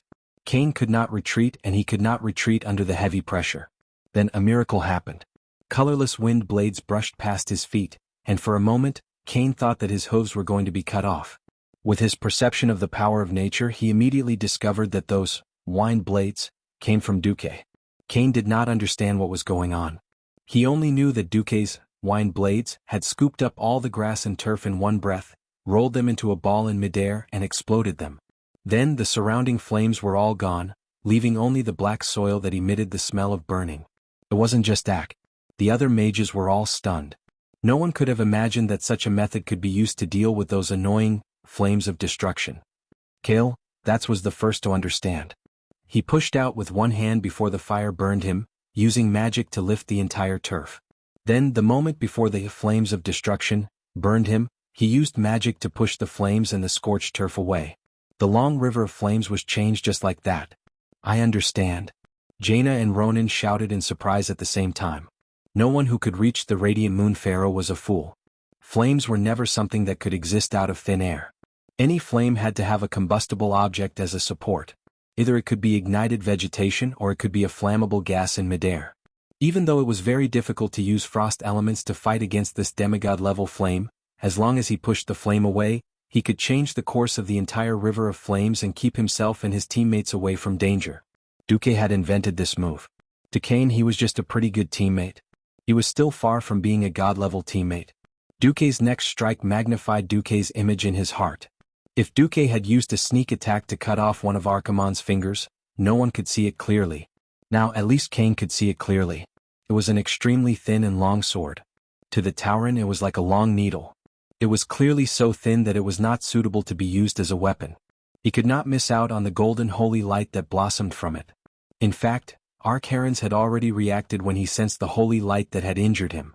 He cried out in alarm. Just as he was about to raise his hoof, space seemed to be strangely distorted. On the tip of the right leaf-shaped hoof of the demon's hoof, a thin golden line that was almost identical to the one before suddenly appeared. Unlike how a butcher dissected an ox, Duque used the most violent method to cut off the incomparably thick and tough hoof, using the maximum output of the holy sword to chop off the horny layer on the hoof. If Archaron's body had not been weakened by the Night Elf's Emerald Dream's ultimate move, Duque's strike would have been in vain. But there were not so many ifs in the world. As soon as the thin golden line appeared, it extended to both sides at high speed. The next moment, accompanied by intense pain, Archaron saw his toe break in the middle. The black finger that was as large as the roof of a house flew out with a crack. It spun continuously in the air before crashing onto the black soil 10 meters away. Time seemed to have stopped at that moment. The demon commander's face was full of horror. He screamed, "No!" If he had lost his finger, it could be said that he had been careless and fell for Duque's trick. However, the forceful counterattack this time made him fully realize that he, who had been weakened twice by the magic circle of planet Azeroth and the magic circle of Mount Hyjal, was much weaker than he had imagined. Bastard! Bastard! Bastard! Archaron's roared and launched a wild attack. Just now, if he had continued to stomp with all his strength, he might have been able to find Kane for revenge. It was a pity that his toe had been cut off. This affected him too much. If he had been injured in the arm or body, it would at most affect his attack power. But the foot was the most troublesome limb. After losing a toe, Ak felt that his balance was obviously out of whack. This was a very dangerous sign. He had leg armor. The golden demon armor, forged by the Burning Legion's dark craftsman with the highest craftsmanship, protected his calf very well. And in his impression, there had never been anything that could hurt his incomparably thick and hard hooves. Now it was different. If he could not support his body and fell, then the melee professionals who had been besieging his calf would be able to attack his vitals more directly. Then there was a real possibility that he would die here. Archaron's brought out his real skills. 10 fingers, oh, it was now 9 fingers in a row. The air blast, that had a gap just now suddenly became a continuous barrage. Although the air blast, with a wide range had become the air cannon, with a narrower attack area, its power had more than doubled. Boom. There was a loud noise and grass and sand flew all over the sky. Many experts, including Duque, saw Brock's right arm suddenly twist in an extremely awkward position that shouldn't have appeared. If not for the flesh still attached, everyone would have thought that his entire arm had fallen off his shoulder. It wasn't just his arm. After he was accidentally hit by the air cannon, his whole body spun and crashed into a huge stone monument not far away. "Brock!" Thrall exclaimed. Unexpectedly, a fire phoenix that was not much bigger than Tyron's white tiger flashed past, its claws seemingly made of flames saving Brock unscathed. He was saved, but Brock had clearly lost the ability to fight. Dislocations and sprains were the most troublesome. If it was just a simple injury, recovery spells could quickly heal the wound. If the limb was twisted or had a comminuted fracture, the broken bone near the wound had to be cleared first so that the bones could be placed in the right position before the spell could be cast. Otherwise, the bones would become crooked and the arm would be crippled. His eyes fierce, Duque dragged Brock away from the battlefield with Hand of Magic and shouted, "It's better to break one than to injure 10 fingers." Mograine and Tyraean immediately understood what he meant. In the next moment, with Thrall's help, Mograine shot toward Archeron's lower back like a cannonball. Chapter 960. As a powerhouse who always charged at the front lines, how could he not know that there were only 3 people who could truly threaten him after exchanging a few blows? 2 large holy swords in the open, as well as that orc who jumped up for some reason and was sent flying. Alright, I'll ignore that. Lastly, there's Duke who looks like a mage but is actually an assassin. Yes, Duke Marcus. This was not the first time Archimonde had heard this name. While he did not care about it before, ever since Duque cut off his first finger, he was destined to engrave this name in his heart. He had already decided to imprison Duque's soul under his burning throne and let him suffer endless torture for tens of thousands of years. Unfortunately, before that, he had to face the threat behind him. Ha! Archimonde's huge body twisted violently, and his left fist smashed towards Mograine behind him. In midair, Mograine should not have been able to borrow any strength, but at that moment, a mass of arcane energy appeared out of thin air. With a light push from beneath Mograine's battle boots, the incredibly heavy Mograine was able to complete a double jump that not even professionals could do. Even Newton's coffin couldn't hold him down anymore. Cough cough. It was this jump that caused Mograine's threat level to skyrocket. Originally he could only aim for Archimonde's waist, but now he was going for his neck. Without thinking, he changed his attack. His left fist that was originally sweeping horizontally turned into an uppercut. At that moment, 3 arrows arrived. Tyrande, who had been hiding her true strength, finally revealed her true abilities. Once Fortify Aura was activated, the power of the Windrunner sisters' arrows increased exponentially. Their arrows, which were originally like mosquito bites to Archimonde, were instantly raised to the level of All's. Lilith's Wind Arrow was the first to arrive, activating Archimonde's tough skin resistance against natural attacks. Who knew that in the next instant, it would be Lightning Arrow, followed by Flame Arrow? 3 arrows in a row, almost hitting the same spot in unison. The last arrow broke through his defense and pierced deep into the joint of his left hand. Ah! Every creature's joints were extremely sensitive. Normally, a swollen joint would cause it to be unable to bend or anything, let alone a needle-like arrow. Ak froze on the spot. Die. Mograine roared and the wide Ashbringer swung down at high speed. Surging holy light rippled in the air, forming a loud sound similar to a sonic boom. You're the one who will die. Archeron's finally revealed his trump card. It was a skill that did not exist in any version of history. His eyes suddenly turned bright red, and then shot out a crimson ray similar to the kinetic death ray. Duque was tongue-tied. For a moment, he almost suspected that Ultraman had gone to the wrong set. Mograine was hit right in the bullseye. Just when everyone thought that Mograine was dead for sure, they saw a dull golden light pierce through the crimson pillar of light and fall lightly. Save them. Grom, who had the best jumping ability, caught Mograine in one leap. This time, not only did he fail, but he also wasted a lot of Mograine's stamina and energy. This was not a good thing. Although it seemed that as long as one was devout enough, holy light could be cast endlessly. In fact, holy light was a type of spiritual power, which was closely related to a person's willpower and stamina. It is impossible for a weary, exhausted person to have much willpower. Fortunately, the real killer move was never Mograine. Not only did Duque activate Flash, but Tyraean also arrived. The 2 holy swords of the same lineage shone at the same time and cut the heel of Archeron's right hoof. From the beginning to the end, Duque and the others' goal was to pick off the tendons. The 2 divine swords from the Pantheon were attacking together for the same goal. The light they emitted was even more blinding than the brightest sunlight. Ignoring the fact that the power that wrapped around Archeron's began to dissipate in fear, even the other members of the heroes group couldn't help but turn around, not daring to look at the blinding light. This blow almost cut off the sole of the demon commander's foot. If it wasn't for a strange and terrifying intuition that enveloped Duque and Tyraean, forcing them to stop, this matter would probably have succeeded. Even so, Quell Zaram succeeded in cutting off the tendons at the heel and continued the cut to the ankle. In severe pain, Archaron's fell to the ground. At this time he finally realized that his huge body was not an advantage, but his most fatal weakness. He had to do something. Just as Grum was about to jump up and give Ak another hard blow, something that Duque had never expected happened. F***ck, Archaron's actually had a second transformation. The first time he was hit by the ultimate move of the Emerald Dream, Archaron's was forced to shrink. This time he took the initiative to shrink. Although he was not that small, after using a ring-shaped wave of darkness to force away the melee heroes that surrounded him, he was still a giant standing in front of the heroes. However, his height was halved and he was only 7 meters tall. Let's do it again. I'll make this guy shorter than me. Old Bull laughed and charged forward. Then he courted death. Everyone imagined that Archaron's would definitely change. However, no one expected it to turn out like this. Old Bull went up. Old Bull rolled back. He had used all his strength and even the power of Mother Earth, but in the end, the Old Bull was slapped in the face. He did not die. Taurens were famous for their strong vitality, and most of them believed in Brother Spring. However, as Old Bull vomited blood, his face was filled with confusion.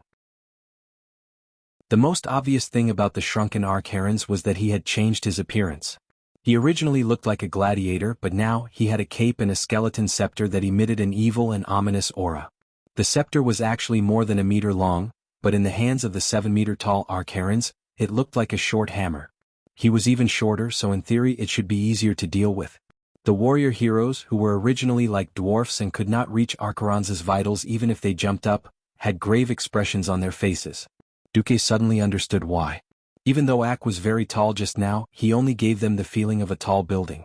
Tall buildings could collapse but mountains could not. Right now, Archaron's was like a miniature mountain.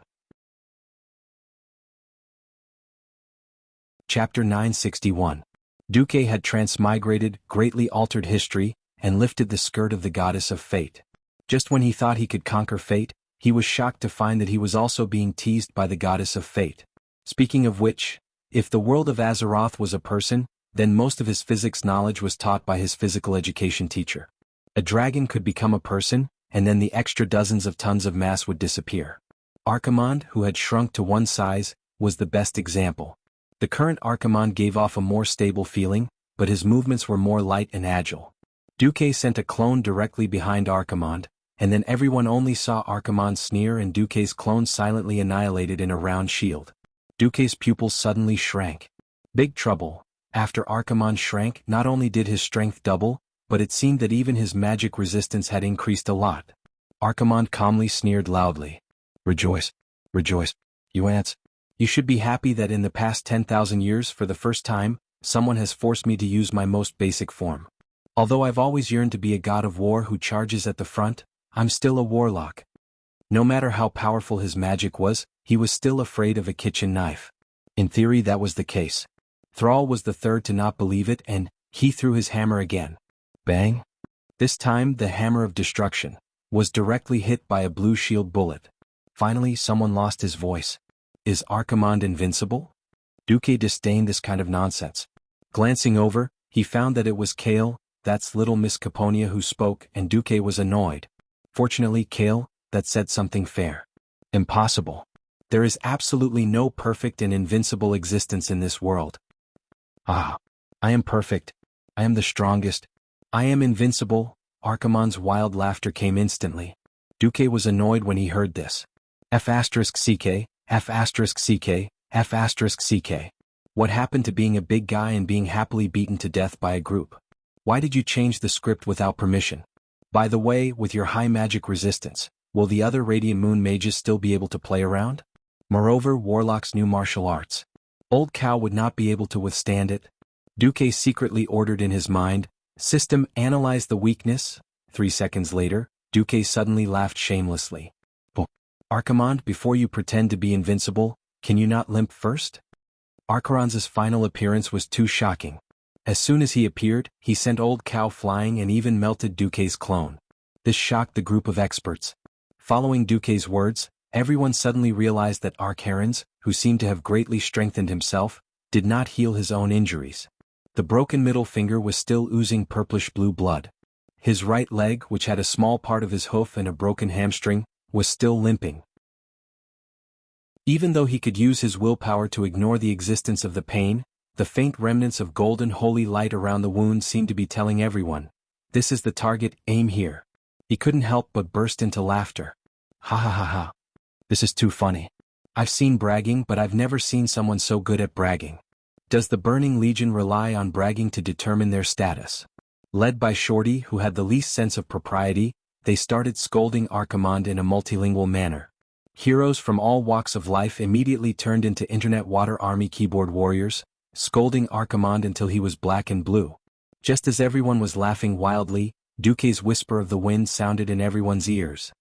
"Everyone, please pay attention to the color of Archiron's light shield. If I'm not wrong, red is the Hellhound mode, which mainly increases magic resistance. Yellow should be the Doomguard, which increases strength and attack power." Originally, they had to pay the price of blood to try to deal with it, but with Duque's familiarity with warlocks and the system elf's abnormal analysis, Archiron's possible changes were almost impossible to hide. With such amazing information, wouldn't everyone be able to fight the tycoons? Distribute the land. Oh no, it should be fight the boss and distribute the equipment. Hee hee. Very quickly, especially the orcs, everyone started to smile with ill intentions. It was as if, like sharks smelling the scent of blood, everyone gathered together again. I, the great Archerons, am really being looked down upon. With that, Ak raised his left hand and a large meteor rain fell from the sky, crashing onto the ground around him. Not only that, with a sweep of his right hand, a river of flames made of fire of destruction first moved to the left and then to the right, blocking in front of the heroes. Logically speaking, it should be the melee classes dodging, but who would have thought that the melee classes would roar and charge across the river of flames, directly reaching the other side of victory, and start attacking Archimonde with their weapons. It wasn't that they were crazy, but that Malfurion and the other healers were desperately supporting them.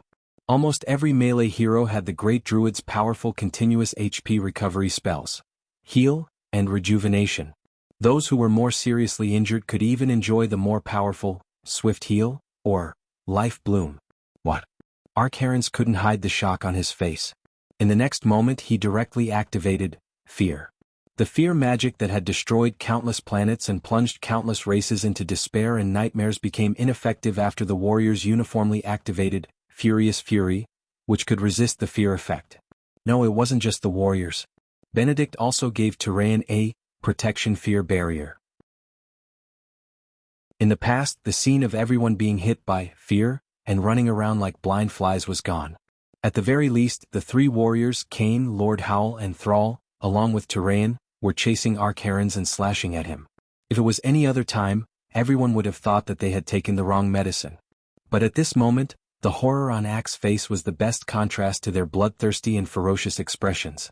"That's impossible," Archerons cried out. "Ah, idiot. We've already seen through your trick." Cain laughed out loud. He shouldered the raging flames and charged forward, sweeping his pillar strike horizontally. As if to prove how right old Cow's cheap laughter was, the scene of the disparity in strength seemed to have been reversed. Bang! A dull thud rang out. Archerons was like a little wife who had been slapped by domestic violence and could only cry in the corner. He fell on his butt. Almost at the same time, the three muscular men leaped up and slashed at Archerons. Chapter 962. A few seconds of fear passed in the blink of an eye. Every hero who had recovered from their fear watched in shock as the four macho men chased after the battered and exhausted Archimonde. He was not pretending to be in a sorry state, but he was really in a sorry state. His rather large body was more like a target. It seemed that Archerons had rolled on the ground at least twice. Why was this happening? Obviously, it had something to do with Duque's order to warriors, attack with all your might. The fierce men were having fun slashing at him. Turalian, who was the most stable, cut off a few pieces of meat from the great demon's right calf and decided to carry out the plan of crippling his leg first. Thrall was not careless either. He cooperated with Turalian and left a square-headed burn mark on Ak's right calf. Cain was the most unscrupulous. He picked up a pillar and smashed it at Ak's waist. It did not seem like the result was obvious, but it was actually a cover for Grom, who was the most violent, to slash at Ak's face with Blood Roar. Master Roar had a good time slashing. He did not hold back at all when faced with Archerons, who could only raise his arms to defend. With a few slashes, He left a few huge wounds on Ack's arm that were so deep that bones could be seen and blood gushed out. Just as they were slashing, Duque's voice rang out again. Retreat. Without hesitation, as if they were minions who had shouted, "Run for your lives!" 3 of the 4 macho men who were still slashing fiercely a moment ago suddenly scattered in all directions. They ran so fast, unwilling to stay where they were. Only the thick-skinned old bull squatted on the spot and snorted at Archaron's with an infuriating expression. He was clearly saying, "Come on. Let's hurt each other." Just as the fierce men completed their transformation, the light barrier on Archaron's body switched to a khaki color. Blazing magic radiance lit up in all directions at the same time. Ronan, Caponia, and Solarian worked together to create an arcane light ball that was too huge and far beyond the scope of a missile. Looking at the rising purplish-blue mushroom cloud, perhaps it would be more appropriate to call it arcane nuclear bomb. Before the arcane wave dissipated, Kale, That's and Jaina each blasted out a phoenix. Fire Phoenix, Prairie Fire. Phoenix, Absolute Windstorm. The 2 principles were the same, but the elements used were worlds apart. One used ice to freeze Archimonde's upper body, while the other used flames to roast Ack's lower body. This allowed the commander of the Burning Legion to enjoy a clash of ice and fire. Meanwhile, Duque's Frostfire Apocalypse, which had condensed almost half of his Breaking Dawn mana, turned into a huge spiral and sent Archaron's flying. It was a high fly ball that traveled 200 yards straight to the outfield. Cough cough. He was wrong. That was the dark history of the Burning Legion's commander, who had been brutally blasted dozens of meters away like a piece of trash. Archimonde's body was still considered huge, but in front of a group of ants he was like a dog eating shit. He struggled to get up, only to discover that he was once again surrounded by the ants he had looked down upon half an hour ago. Damn it, damn it, damn it. Archimonde had been growing his middle finger, but now he really wished he could grow a few more middle fingers to point at Duque. Archimonde's tragic situation was in stark contrast to the calm smile on Duque's face. Everyone, do you remember? The dark blue shield is for defense in close combat. It's strong in defense and weak in attack. The yellow shield is for strengthening close combat. The warrior and knight will leave and the mage will attack. The red shield is for high magic resistance and it's for close combat. Duque emphasized patiently in the whisper of the wind. To put it bluntly, Archimonde had indeed returned to his roots and focused on his warlock abilities. Even the power of a warlock wasn't like cabbage that fell from the sky for no reason. Unlike ordinary warlocks who needed to summon demon servants to have the corresponding support power, as the commander of the Burning Legion, Archimonde could directly use the power of a certain type of demon. There was a problem here. For a period of time he could only use one type of demon power.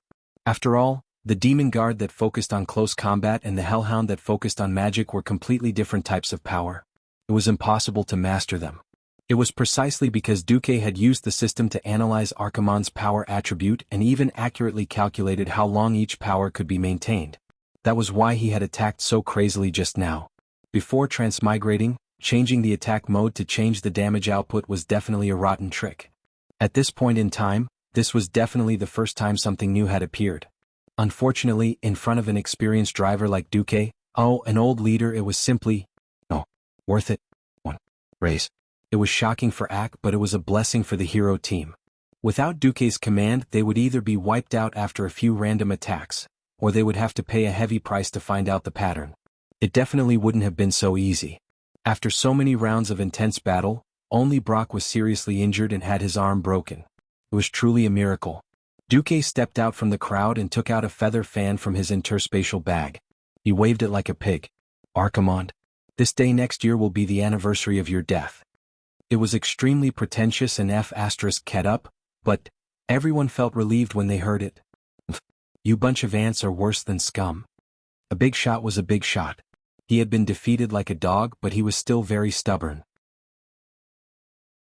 However, the next moment, Duque realized that something was wrong. Several experts suddenly touched their chests, intentionally or unintentionally. It was a palpitation of unknown origin, as if something had entered their bodies. No, it might even have entered their souls. However, they knew nothing about this mysterious and strange existence or some evil power. Looking at the system notification, Duque's face turned green. He couldn't help but exclaim, "Curse of misfortune?" Smart, but knowing it doesn't mean you can deal with it. An evil smile appeared on Archimonde's face.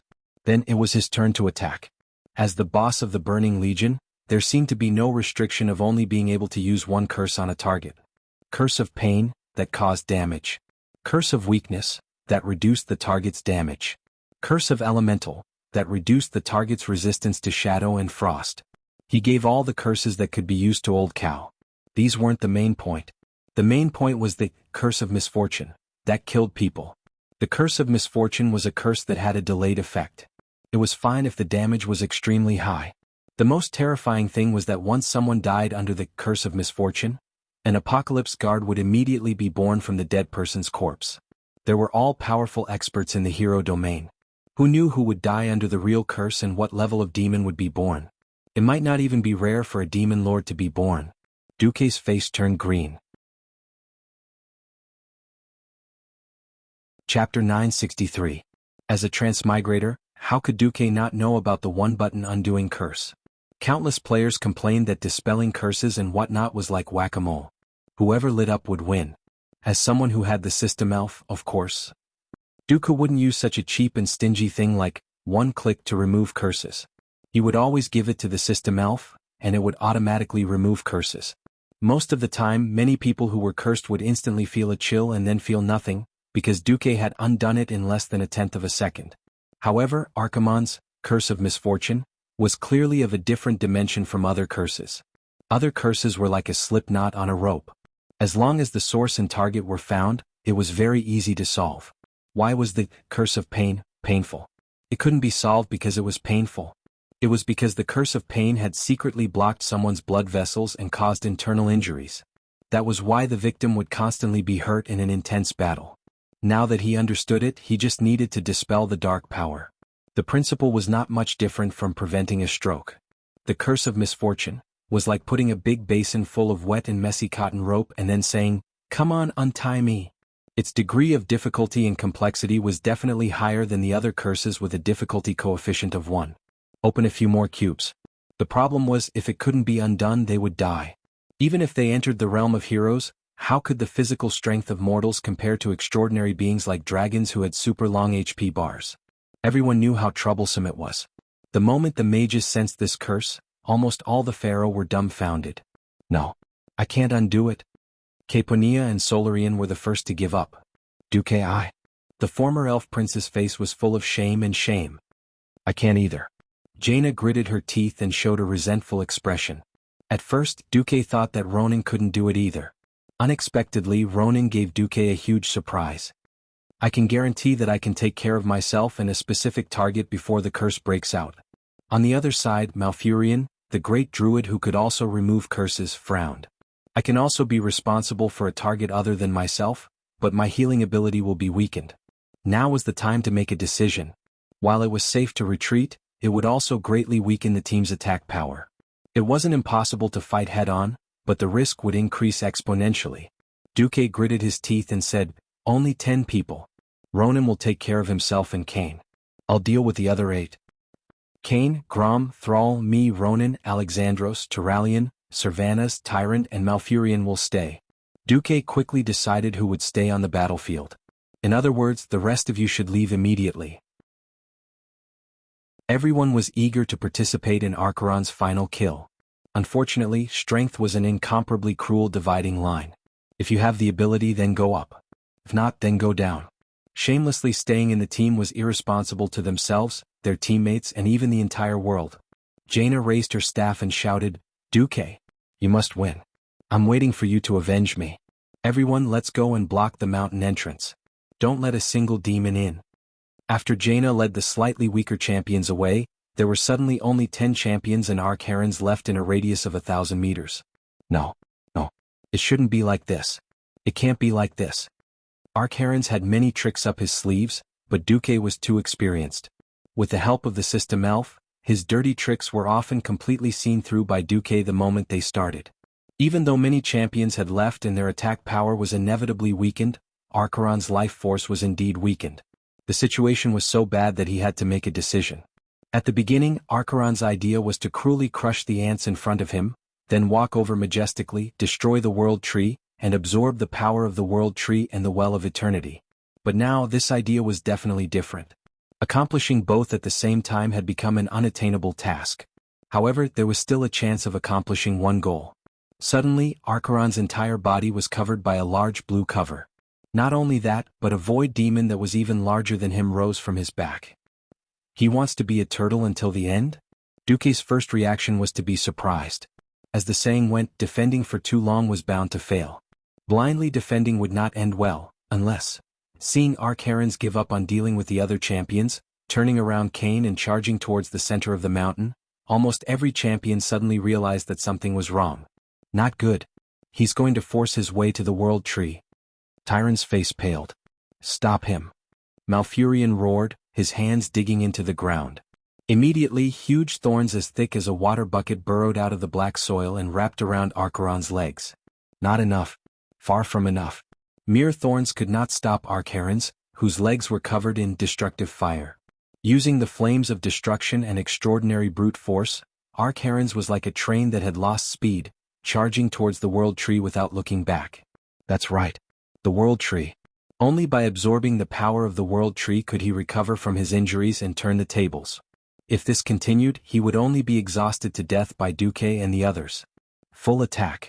Duque's heart-wrenching roar echoed in every champion's heart. Queen Sylvanas stood on one leg and used a special secret technique to instantly strengthen the bowstring by several times. Then, she knocked a thick arrow that was comparable to a siege hammer. The sound of the arrow leaving the bowstring was like thunder. Ronan stacked 36 arcane impact in one go and activated arcane energy. Whether it succeeded or not, the next attack would empty every drop of magic power in his magic circuit. He would not be able to cast even a low-level spell in a short period of time. Thrall used Hammer of Destruction with all his strength. All the champions used their ultimate skills. Unfortunately, it was not enough. The Eridar demon's body was too strong. Even if Mograine used all his strength to swing Ashbringer, to destroy that damned barrier, even if Turalyon used Quell Zarum, that was infused with all of his holy light to cut off Archimonde's right leg, he still could not stop Archimonde from creating another barrier and stumbling towards the World Tree Nordrassil. In an instant, it was as if the entire world of Azeroth trembled. The entire Mount Hyjal echoed with Archeron's crazy laughter. Ah! All your efforts will be in vain. I am already absorbing the power of the World Tree. Soon your hearts will stop beating.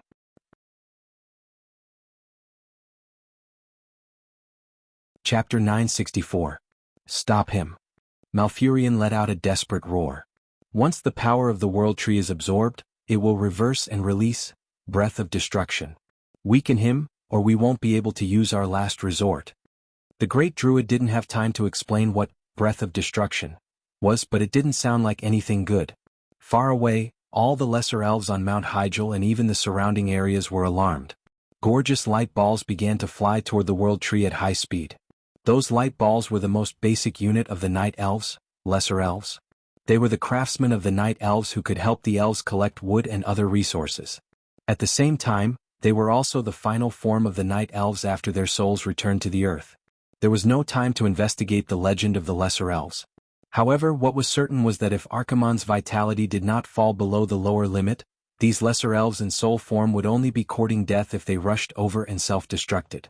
They would probably be forced to fall in an instant and then be made into materials for soul retribution. Stop him. Mograine slashed out with Ashbringer for the last time. Then he knelt down on the ground, panting heavily.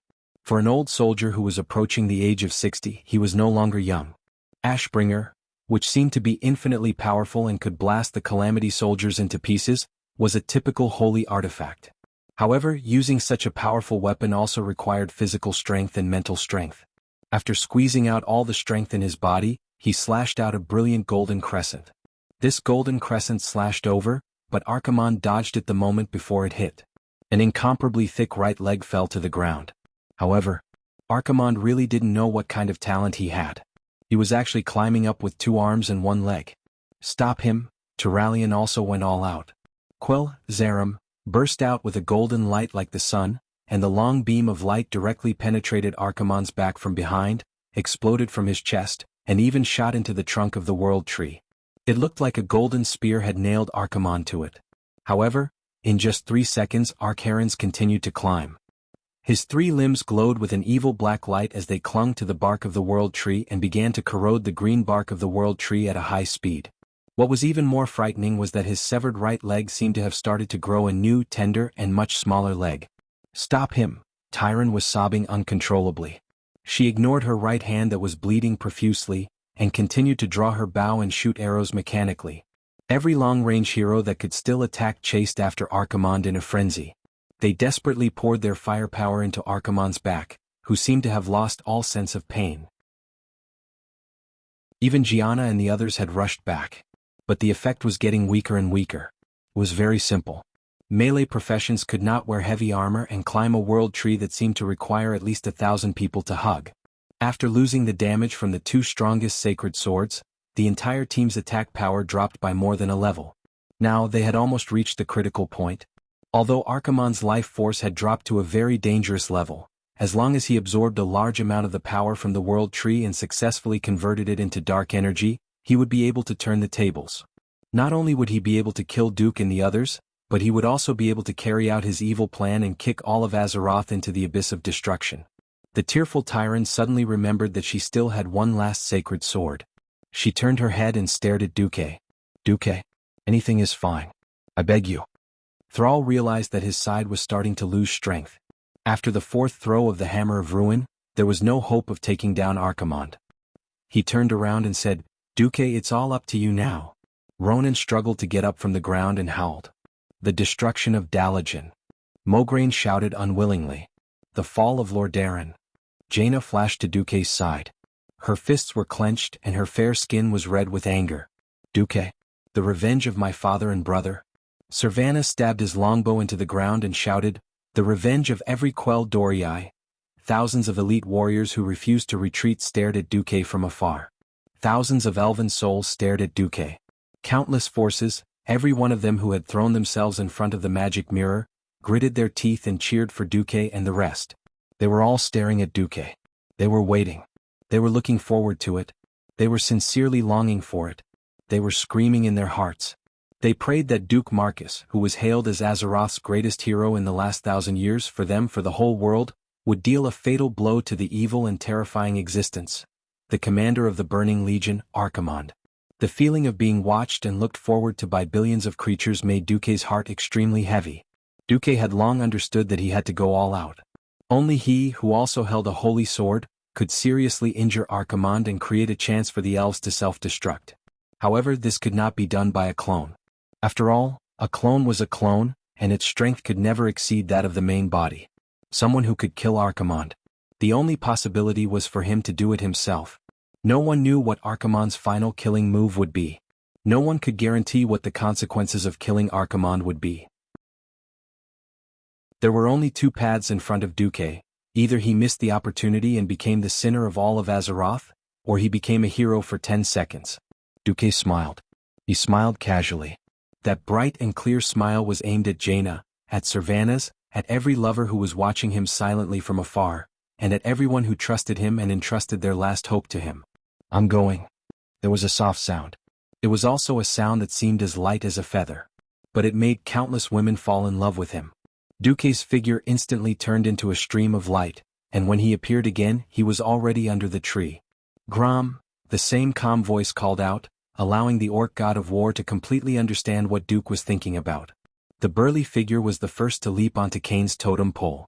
Kane used the last of his strength to hit Grom high up into the air like a flying ball. That was the highest jump Grom Hellscream had ever made. Chapter 965. An arrow pierced through the clouds and an army of thousands came to meet. At this moment, Lord Howl was more than an army of thousands. That aura of choosing people to devour. That earth-shattering roar. That blood howl that turned the tide of the battle. All of them were Archimonde's death warrant. In order to deal with the long-range bombardment of the heroes, Axebody's resistance had already switched to a high magic resistance state. Grom's unexpected leap into the air caused Archimonde to panic. Gritting his teeth, Ak roared, "Hand of Death." In theory, the effect of Hand of Death was to kill all targets within 30 meters. Unfortunately, Archimonde was too weak. He had been injured repeatedly, and most of his magic power had been diverted to the protective shield. Hand of Death, which was supposed to kill Grom instantly, landed on his chest with a loud bang. The orc god of war, who had extremely high HP, took the hit head-on. Then the scarlet long-handled axe drew a dazzling blood-red crescent in the air. The tip of the crescent was Archimonde's neck. Ah! With a scream, blood splattered everywhere. Half of Archimonde's neck was cut off from his body.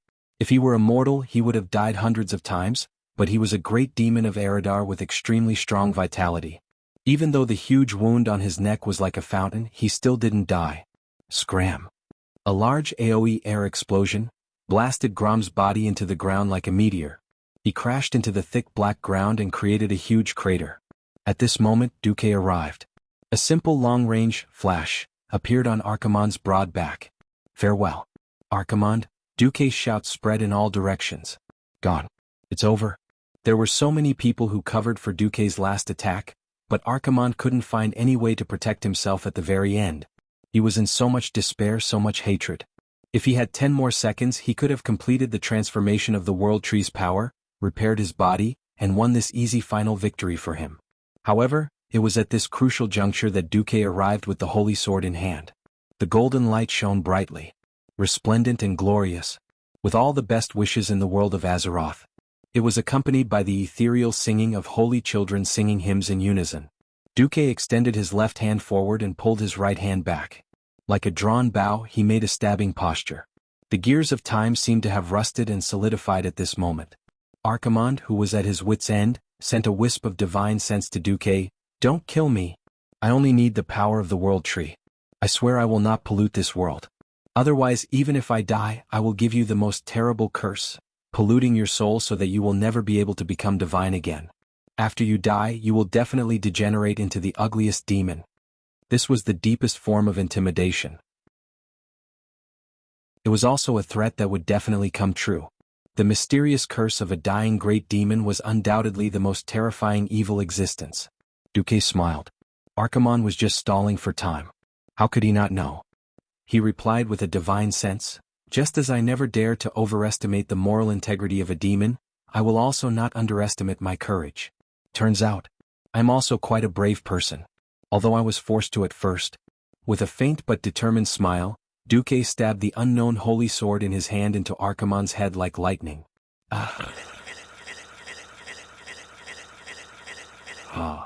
What came out of Archimonde's mouth was not only screams, but also a solid curse that was so thick that everyone could see it with the naked eye. If one ignored the black color that made people tremble, this huge curse was as long and magnificent as the Milky Way falling from the sky. Unfortunately, this incomparably illusory curse waterfall symbolized the ultimate evil of the world. It was the most violent destruction. It was the most terrible blasphemy. It was the deepest pollution. It was the strangest distortion. At this moment, everyone who looked at Duque with anticipation suddenly realized that they had forced Duque to make a terrible decision. No. Thousands of miles away, Queen Kalia, who saw this scene, fainted on the spot. Duque, Alicia's eyes were filled with tears. Nearby, Tyron's entire body was trembling, and she suddenly fell from the white tiger. Jaina suddenly felt all the strength in her body being sucked out and she collapsed to the ground. Sylvanas' face was pale, and he immediately knelt on the charred ground. Seeing this scene, Malfurion no longer felt like taking care of his allies. He raised his vine-like staff high up, and let out a long and complicated roar towards the sky. In the entire world, every little elf received his signal to attack. Hundreds of thousands of little elves drew colorful streams of light in the sky, and they all rushed towards Archimonde. Bang bang bang. Boom boom boom. At first there was only a series of firecracker-like sounds, but it soon turned into thunder, and then into the continuous roar of tens of thousands of cannons. It was completely unacceptable to people's hearing. Not only hearing but the terrifying strong light produced by the continuous crazy explosions, and even those who had their backs to the light source could still feel the unbearable strong light. Through the palms and arms that were covering their eyes, the strong light pierced through their muscles and skin, and pierced into their eyeballs. All kinds of screams, painful cries, endless screams. Every hero's senses were completely messed up. For a long time, no one knew how long it had been. Sylvanas finally opened his eyes. The huge world tree, Nordrassil, was like a lonely guard standing on a lonely land, and the crimson lightning that fell from the clouds outlined its outline. The heroes who had survived the terrible battle looked down at the battlefield that was nearing its end. In all directions, the few troops of various factions were retreating like a tide from the plateau on the top of Mount Hyjal through the teleportation portal. There were not many corpses. Perhaps the most eye-catching corpse was Archimonde, who was nailed to the trunk of the World Tree. His huge corpse, which had recovered to its original height of 150 meters, was so eye-catching that it almost occupied the entire vision of the heroes. Accompanied by the crimson fireworks in the sky, looking around at the battlefield that was like a ruin, with debris and broken tiles everywhere, it was like a painting of the end of the world. "Duque? Where's Duque?" Jaina and Queen Xie exclaimed at the same time. Suddenly Ronan held a pitch-black body and shouted, "Teacher is here. He's still breathing. Let's leave first.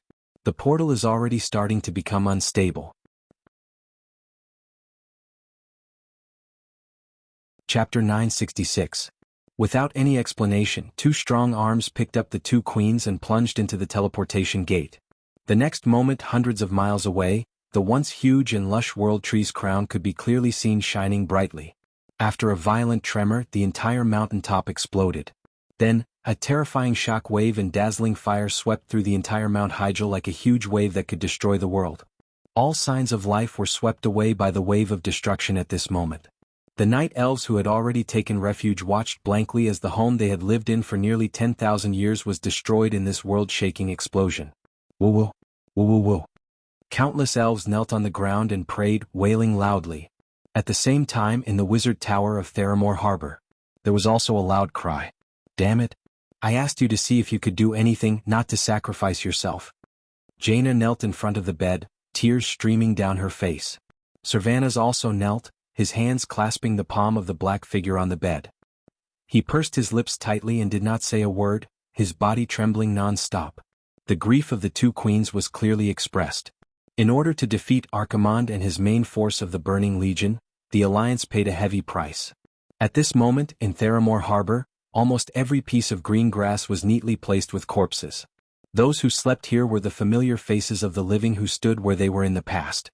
Although each of them had written their wills and were prepared to accept their sacrifice before coming here, and this battle had ended in victory as well, proving that all their previous efforts were absolutely meaningful. But compared to such a victory, they would rather die in battle with their companions on Mount Hyjal, and not taste the suffocating despair that came from the Mage Tower.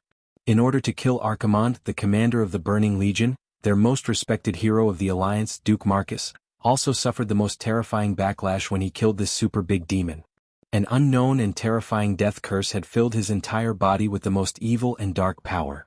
Since the invasion of the orcs, they did not enjoy many years of peace, and the Burning Legion also came. Everyone said that the test for Azeroth was yet to come. If they lost a powerful leader like Duque at this time, no one knew what would happen next. Would the Alliance disband? Would the world come to the brink of destruction? All of the soldiers experienced the feeling of fear, worry, and helplessness towards the future after victory. It was as if they harbored a thirst for military achievements and hope in life, but were immediately seriously injured and on the verge of death as soon as they stepped onto the battlefield. They had no choice but to face the cruel reality of having their dreams shattered. It was a terrifying feeling, as if all future prospects were about to be destroyed. On top of the Mage Tower, Turalian, who was holding Quell Zerum tightly, had tears streaming down his face. Similarly, Mograine, who was holding Ashbringer by the window, had a similar expression on his face. As comrades who had worked with Duque for more than a decade, they knew better than anyone else how important Duque was in pushing the Alliance forward. Not to mention that Duque had a close relationship with the three queens. In the current Alliance, apart from Magni, there was not a single king from the previous generation left. In this political arena where political capital and achievements were the most important, there was no one who could replace Duque, not even temporarily. If they lost Duque here, it would definitely be a heavy blow to the Alliance's politics, economy, and military. It might be better if Duque died in battle, but what they feared the most was that Duque would fall like Prince Arthas. That would be the nightmare of the Alliance and even the entire world of Azeroth. A leader who understood the Alliance and even the Horde the best, who had wisdom far above others, had fallen into the Burning Legion's sharpest claws. Just thinking about it made Turalian and Magni shiver. Looking at Duque, who was entangled by the dark aura and his body twitching, Jaina's tear-stained face looked as if she had been stabbed. She turned her head and questioned Benedict, Riadaline, and all the clerics, Can't you do anything to find a way to get rid of the dark power in Duque's body? None of the clerics dared to respond to Queen Kurtira's anger immediately. At this time, Queen Sylvanas pressed the back of Jaina's hand with one hand. Enough. Didn't they say it before? It's useless to blame them. Duque's magic circuit is too fragile. This is the result of suddenly being invaded by dark power when Duque used up his magic power. Forcibly injecting external holy light will only cause every inch of Duque's magic circuit to collapse and explode. Could it be? Could it be? Jaina was about to lose control of her emotions. Are we just going to watch Duque die like this? Only silence answered her. At this time, Vanessa suddenly knocked on the door. Her face was also tear-stained. Several representatives of the Horde are outside Theramore. They want to see Master Marcus. Jaina was completely out of control.